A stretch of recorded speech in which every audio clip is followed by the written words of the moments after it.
Colin here, founder of Wild Foods and the ancestralmind.com. Welcome to another video. The golden mean. It's a big idea. It is applicable to everything in life. The golden mean, okay? Aristotle coined this back in the day. I don't remember the exact quote, but the golden mean, we're going to talk about how you can think about this in your life, how to change your worldview and your paradigm of thinking about how you think about things so that you can get better results. But even more than that, so you can prevent the dogma and the pitfalls that so many in our modern, connected, internet echo chamber world are falling into. It will serve you in relationships, in work, in business, in everything. Make better decisions, find the golden mean in everything. Let's get to it. Okay, what's the golden mean? You have one side, okay? You have the left and the right. You have positive and negative, north, south, whatever it is. You have two ends of any idea, topic, whatever. Two ends of the spectrum, okay? The golden mean is this thing right here in the middle, okay? This is usually where you find truth and where you find the most effective, most true, most useful dose. Or if it's an idea, the closest to the truth that you can find. You have left, you have right. Democrat, Republican. You have vegan, meat eater. Today we're more talking about something that has a certain dose or a truism, trying to find the truth in something, right? So much of our modern world is based on you're in that camp, I'm in this camp, when we should all be looking for the truth somewhere in the middle. Now, if you exercise, right, don't exercise at all, and you exercise too much, right, you can die in this end, you'll die slowly on this end. Right in the middle is just enough exercise to promote longevity, health, and fitness. Right, without breaking the body down. The closer you go towards the too much end of the spectrum, and again, exercise as an example, the more injuries you have, the shorter your lifespan, the less you can actually train. You see this with pro athletes. You know, they're only good for a certain amount of time because they break their body down so much, right? The further you go to this end of the spectrum, the more you have susceptibility to diabetes, to being overweight, to obesity, things like that, right? And everything in life, there's going to be a dose that's somewhere in the middle that's best for you. Now that applies to things like exercise, like eating food, but even ideas and finding the truth in things. Because there's a lot of things we think we know, but we don't know. Some people will claim that plants are the best thing you should eat. Now the carnivore movement's very big, and they're saying that meat's the best thing you can eat. For most people though, it's probably somewhere in the middle, with obvious variations along the way. Some people, maybe plants are toxic to them. There's a lot of pesticides in plants, natural pesticides even, right?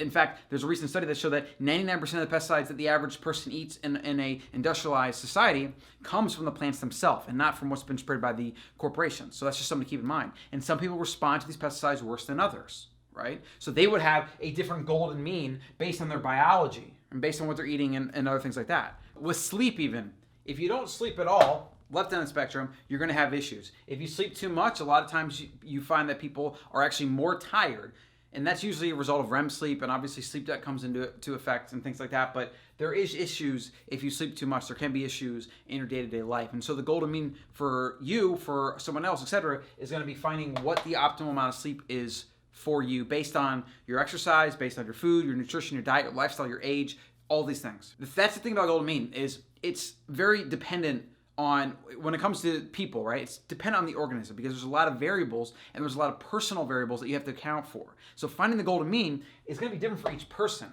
Now, finding the golden mean in certain ideas, well, that, it depends on what we're talking about. Sometimes science tries to point to research to tell us that this is probably the truth, but the problem is with most research, it doesn't account for all the variables, and a lot of times it's just a guess, and most people, they look at studies and they believe in their mind that, oh, this is the truth or whatever, but that's not the case at all. It's really just a guess, a hypothesis. Even the best research in the world, for the most part, is generally a hypothesis, all right?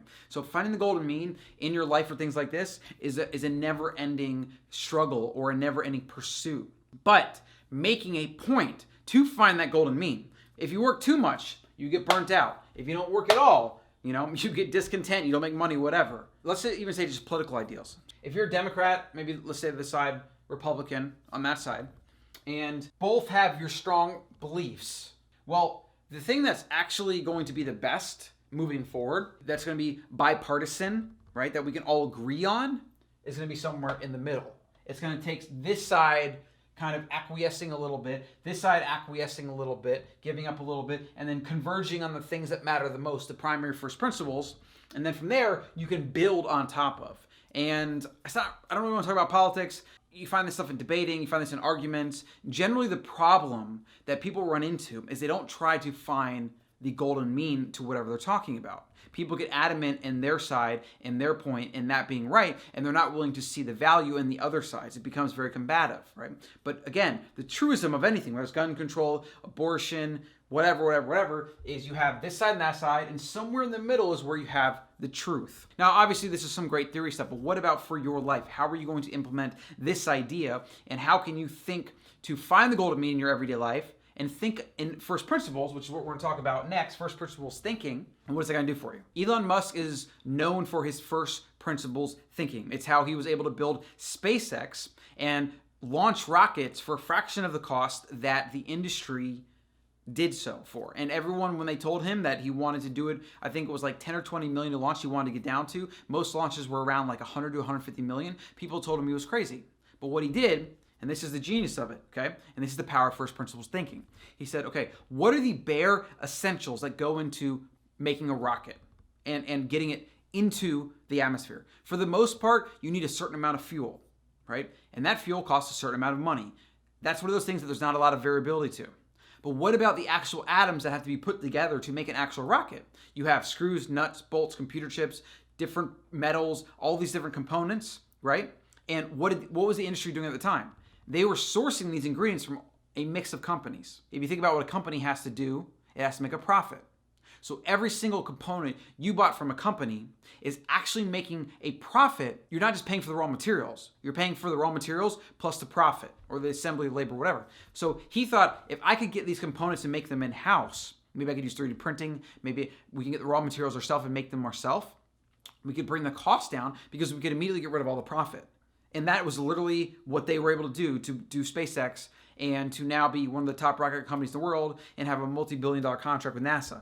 It is first principles thinking. And anytime you can revert to first principles thinking, you're going to do better. Now, the way I always think about this when I try to explain to people is nutrition. And I think about it for all aspects of health. That's what the ancestral mind is about. It's about thinking about our evolutionary past and finding out the things that we know. Like, for example, we know our ancestors never ate processed food the way we eat it today. They never drank a can of Coke, ever. We know this for a fact. You cannot dispute this. Coca-Cola did not exist then. Soda did not exist in the wild. We know for a fact that that is not going to be good for us. Now, obviously, it's a very simplified, thing, but then you can go a little bit deeper and you can see how much sugar is there in nature, how many carbs are in nature. Is the food real? Is it raw? Whatever. How often did we eat? Well, our ancestors fasted a lot. If they couldn't get access to food, they just wouldn't eat because they didn't have restaurants. So that's why we know intermittent fasting is so freaking good for us. And then we have research to even back that up. But we know why it is, because it's based on our evolutionary past. It's based on first principles thinking of what makes me a human animal and what makes you a human animal. Anytime you can focus on the absolute basic truths, you build from there. So what most people do is they ignore those things or they just overlook them and they try to create these weird connections and think in all these complex ways, and they don't make progress, and it really holds it back. Get down to basics, get down to the basic truths, and then build from there. And this applies for everything. This applies, for fitness, for nutrition, for politics. Find the truisms that everybody can agree on. Find the first principles and build from there. Now, that's first principles thinking. So in your life, what can you do? How can you apply this idea? All right, and I have this here shrug to remind myself to tell you that anytime you find yourself getting dogmatic about something, or someone's coming at you and you feel defensive, or you feel that you want to be aggressive with this thing, or tell people they're wrong, or someone questions you and they want an answer, just shrug your shoulders. Not sure. I got to think about that. That phrase is so powerful. It's actually powerful for persuasion, even though most people wouldn't think to use it that way. Right? Because we're sick and tired of people telling us what is truth, what they know, they're the expert, etc. Right? We tend to just distrust people that do that. But someone that says, interesting, I'm not sure, or they shrug their shoulders, say, I don't know. Right? Very powerful stuff. And it's even more powerful for you because it helps you prevent the dogma. It helps you prevent the fanaticism around your ideas. And we all need that in our modern world. With all of the left and right and the polarization that we get from the internet and the echo chamber that the internet is, because people seek out information that they want to find. Most people do not seek out conflicting information. Constantly find ways to shrug your shoulders and don't commit so aggressively and so dogmatically to your ideas. Be willing to have an open mind. Be as Socrates said, the only reason I'm wise is because I know that I know nothing. The only thing you should know is that you don't actually know anything. Be open and win. And that goes hand in hand with shrugging, okay? When you're more willing to just be like, oh, I'm not sure. And it's not a big deal. You don't have to have an answer for everything. Most people feel like they have to have an answer. Most people feel like they have to have an opinion. You don't need to have an opinion. And the worst thing is to try to come up with one on the spot and spew out some bullshit out of your ass. Simply say, I'm not sure. I haven't thought about it. I haven't spent time thinking about it. So I'm not going to offer you some BS opinion on it or whatever. I'm not going to make a decision right now. I don't know. And that's fine. I don't need to have an opinion on everything. Or when it comes time, I'll think about it and form an opinion. This will serve you forever. Be willing to say, I don't know. It is so powerful. Dogma. And the last thing is dogma is killer. So dogma is killer. Dogma are the things that we believe so adamantly and that we don't question and that we don't try to evolve, we don't try to disprove. Dogma is why you have the holy wars and why you have the nonsense you find in religions and my way is right or there's only one God and it's my God and all this kind of garbage. Dogmas in fitness, in nutrition, plants are the only thing you should eat. Now it's meat's the only thing you should eat. In some form, these are all dogmas. Again, where's the truth? It's somewhere in here, in the middle. You have left, right, truth. Left, right, truth. Left, right, truth. Left, right, truth, okay? Left, right, truth. Now, sometimes you might find that the truth is actually over here. You might. But we very rarely are able to prove that. And we're very rarely able to take action on something like that. So it's just always better. It's better policy to stay open and to try to find the fuzzy middle. The fuzzy gray is where the truth usually is. You got black, you got white. Gray is usually where the truth is. Okay? So not a lot of action today. These are just some ideas that I want you to start thinking about in your life. Where can you find ways to stop being dogmatic, to stop being so rigid in your thinking? That's going to serve you in more ways than one, I promise you that. All right? Find ways to open up a little bit and be less committal to your ideas. It will serve you in every aspect of your life. I promise you that. My name is Colin Stuckert. I approve this message. Thank you for watching. Like and subscribe. If you have any questions or comments, leave them below. If you want me to cover a topic, something related, if you have a book recommendation, whatever, please let me know. You can also send me an email, ancestralmind@gmail.com. Get to it.